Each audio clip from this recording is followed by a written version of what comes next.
Pessoal, como a gente falou pra vocês, nós combinamos de a gente fazer umas considerações finais aí do nosso passeio de ontem ao Fitzroy, que é em El Chaltén.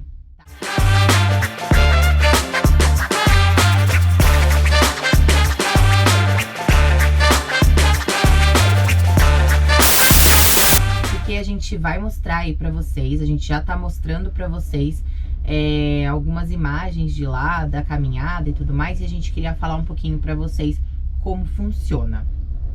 Primeiro, a informação mais importante é que é grátis.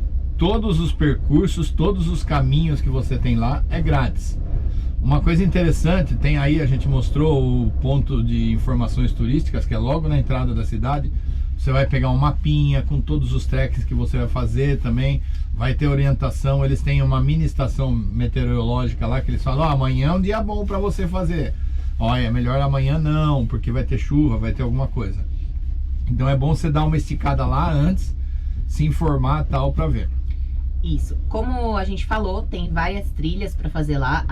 El Chaltén é a capital lá, o lugar nacional de trilhas, né, de trekking. Então tem várias trilhas para fazer, mas essa principal que vai até o Fitzroy, que foi a que a gente fez. Essa trilha é a principal que tem lá, né, a cereja do bolo, que é a do Fitzroy.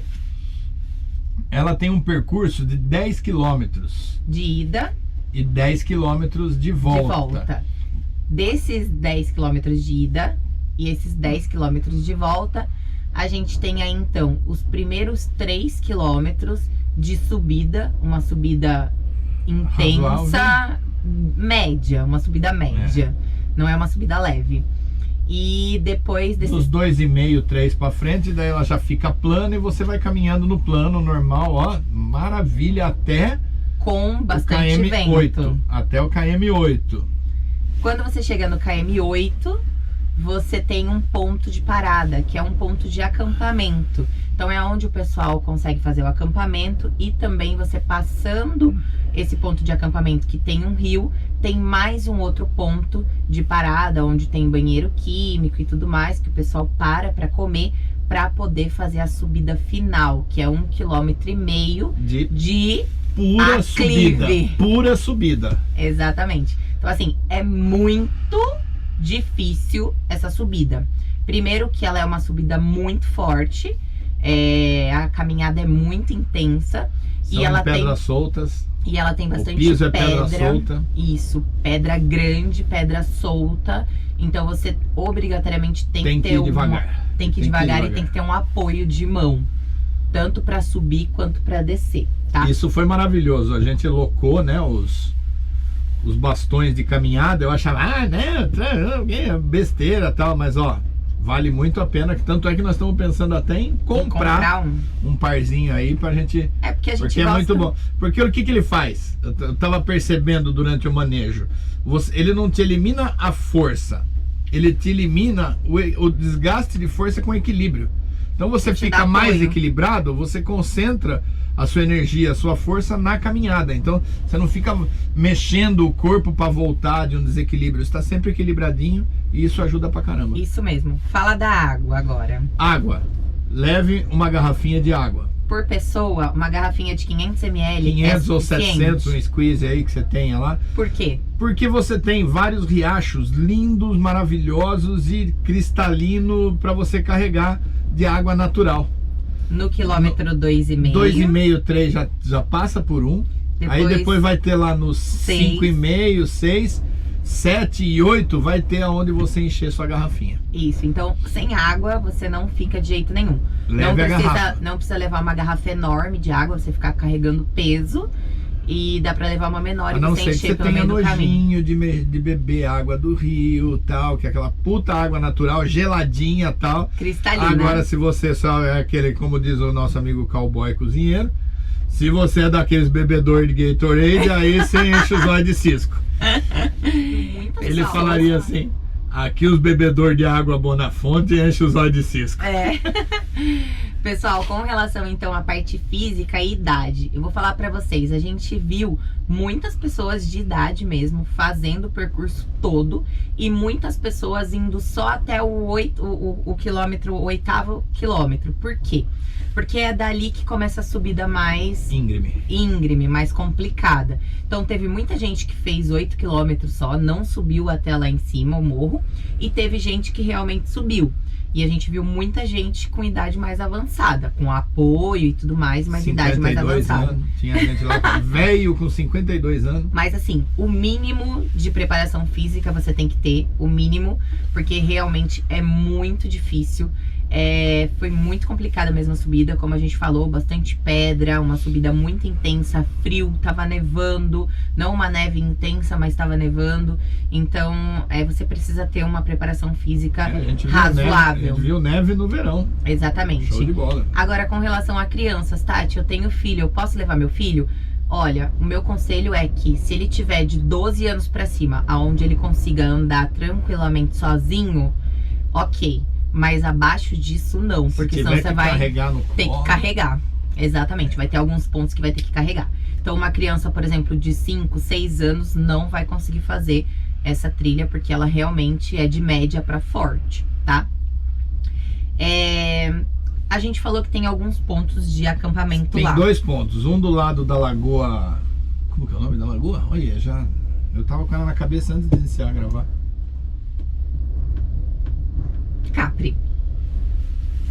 Então, para acampar você vai ter 2 pontos, né? Você vai ter lá quase na beirada da Laguna Capri, que fica lá pelos 5 km mais ou menos. Isso. Tal. E um pouco mais à frente, perto dos 7 km, 7,5, você vai ter outra área de camping. O que tem de infraestrutura nessa área de camping toda? Nada. Tem sim. Só tem a permissão. E um banheiro químico. Não é banheiro químico, né? É uma latrina. Pra quem conhece latrina, né? É uma latrina, aquela que é com buraco e tal. Só. É só um buraco. Então você tem essa área que é permitido acampar, porque não tem eletricidade, não tem Wi-Fi, não tem nada. Não, nem pega nada lá. Até tem que tomar cuidado, porque tem algumas plaquinhas, a gente vai até colocar aí pra vocês verem a plaquinha, que ele fala que você tem que tomar cuidado, porque você tá em um bosque, pode ser que a árvore caia na tua cabeça. Então eles deixam bem avisados, né? Isso sem dúvida. Tem esses 2 pontos. De acampar. Se você quiser ir dormir, no outro dia fazer de novo, então, se achar muito pesado, dá pra acampar. Dá. E tem muita gente também que acampa, por quê? Porque não faz só essa subida principal.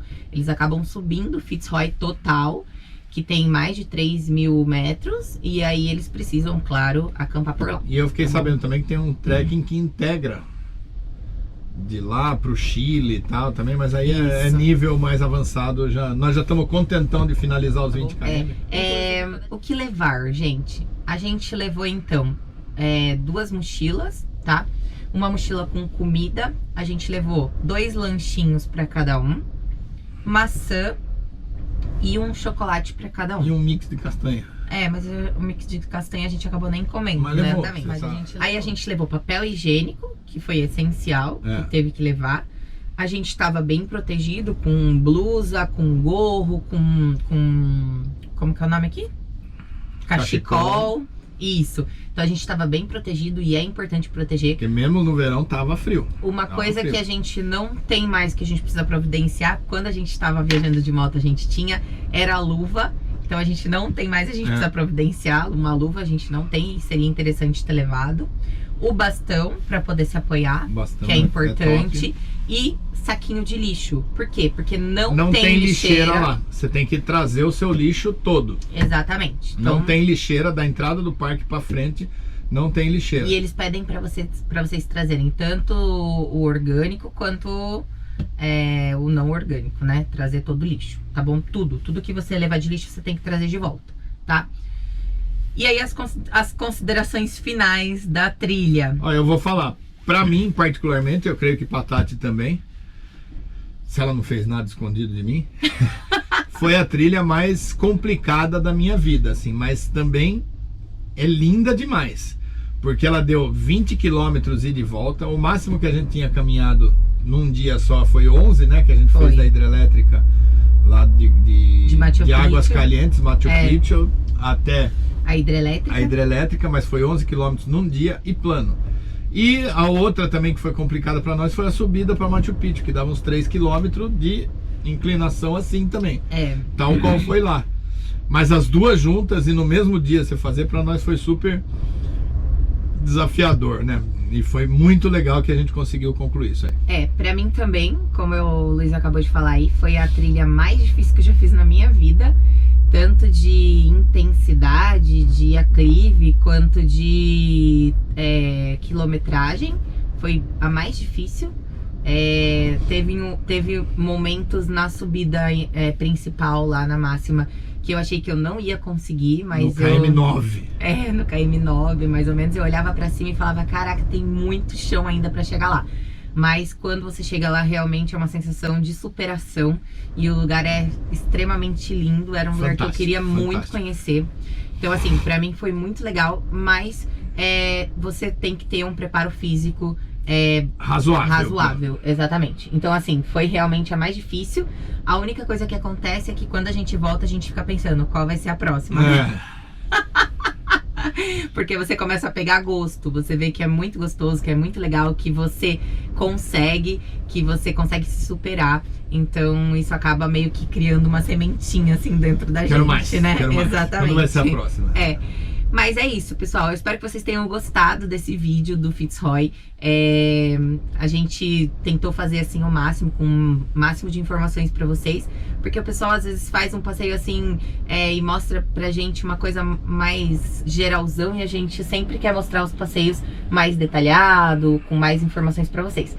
Eu acho que é isso. Se tiver alguma dúvida aí, pode mandar nos comentários que a gente responde todo mundo. Isso. Aqui não tem ninguém no vácuo, todo mundo que comenta, até criticando tal, todo mundo é respondido. Então se você tiver algum questionamento, como é que faz isso, como é que é aquilo tal, que passou batido aqui, que às vezes é importante pra você e pra nós não foi tão relevante, uma coisa comenta aí importante. embaixo. Na volta do Fitzroy, a gente parou no Hostel Rancho Grande. Isso. O que acontece? Esse hostel, ele cobra 200 pesos o banho com água quente. E foi o banho mais gostoso que eu já tomei na viagem toda. Foi muito Aquela bom. sensação de cansaço e um banhão. Um banhaço. Então, assim, pra quem às vezes, que nem a gente tem chuveiro aqui dentro do motorhome, mas às vezes tomar um banhaço, assim, num chuveirão aberto, então fica sensacional. E esse hostel, ele tá cobrando 200 pesos agora, em fevereiro de 2023. Ele tá cobrando 200 pesos aí pelo banho. Então é importante também a gente falar isso. Não se esqueçam de curtir, de compartilhar o nosso vídeo. Se vocês chegaram aqui só por esse vídeo do Fitzroy, eu sou a Tati, eu sou ele é o Luiz, e a gente tá rodando aí de motorhome pelo mundo, na verdade, porque não tem um ponto final. No dia do Fitzroy agora, né? Nesse dia do Fitzroy, nós fizemos 60 dias, 2 meses que nós estamos morando aqui nessa casinha ambulante aqui. Exatamente. Não esqueçam de ativar o sininho para receber mais vídeos como esse e mais os outros vídeos que a gente vai postando aí. A gente está em El Calafate hoje e a gente tem mais passeios para mostrar para vocês. Então, se vocês chegaram até aqui, fique ligado. Tchau, obrigada.